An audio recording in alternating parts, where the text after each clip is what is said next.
Hey Raiders, Gestel from Gestel Gaming here with a Raid Shadow Legends video to take the first look at the new Fragment Champion Greathoof Loriaca. Let's dive in and see what they got going on here. Alright, A1, Deprive, attacks one enemy 2 times. Each hit has a 40% chance of stealing one random debuff. That fully booked is a 50% chance. Not bad, A1, 2-hitter. Chances, 50% chance of stealing a random buff. Not bad. Not a bad A1. A2, Greathoof Stampede, attacks all enemies, has a 75% chance of placing a 50% decreased resistance debuff for 2 turns. Fills this champ's turn meter by 10% for each decreased resistance debuff placed by this skill.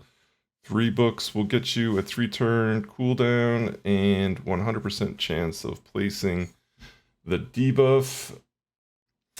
I don't love this ability. Decrease resistance. The champs you want to land decreased resistance on are going to have a tremendous amount of resistance, which means you have to have a lot of accuracy. That makes, and if that's not a guaranteed placement, as in like a Supreme Kale, I believe, then what good are you doing for me? Why do I gotta have a champ with 800, 900 accuracy?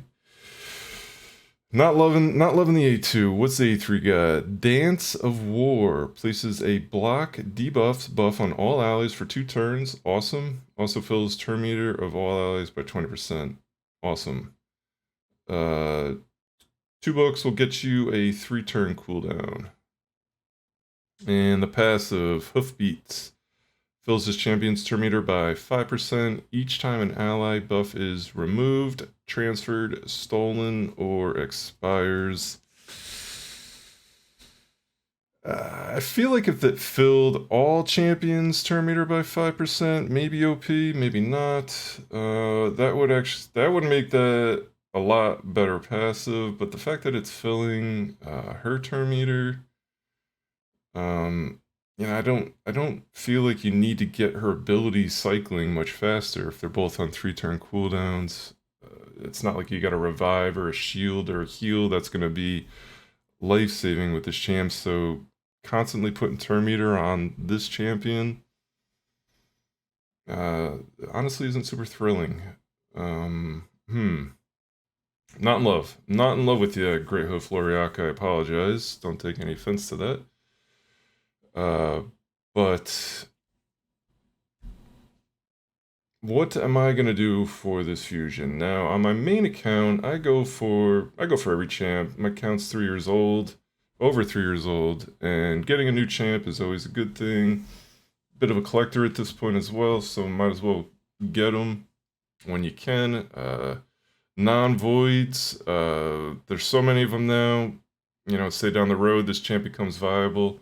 It'd be nice to have her sit in the vault waiting for me to be able to use her. But she will probably be right in the vault after I get her. On my free-to-play account is a little over 11 months old now, almost a year. I was able to get the Pytheon and the Mighty Uko on the fusions during the past year. Insanely great support champions. Both have revives, both have awesome other abilities that come along with it. Similar to Pytheon with the AoE block debuffs. This is someone who's not really going to feel any roles for that account. So I will definitely not be going for this champion on my free-to-play account. Now, should you go for this champion, I would say the only real reason you probably need to have this champ is if you don't have an AoE block debuff champion on your team. If you didn't get Pytheon, if you don't have someone like Duchess, obviously everyone wants to have Duchess. But might be worth going for 3-turn cooldown. Block debuff is a great buff to have on your team. I feel like this is almost a throwaway ability you're gonna have to build her with a tremendous amount of accuracy, and yeah, maybe it's worth it. Maybe it's worth it. Maybe there's certain areas where you really just want like a Bommel, where you want that decrease resistance. Not even Bommel. Where would you want that?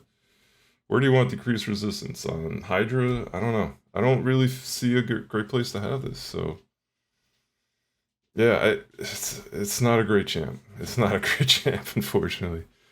I was hoping for one. The free to play really was looking for a good support champ. I've gotten a lot of damage dealers in that account recently, and a nice support champ would have filled out nicely.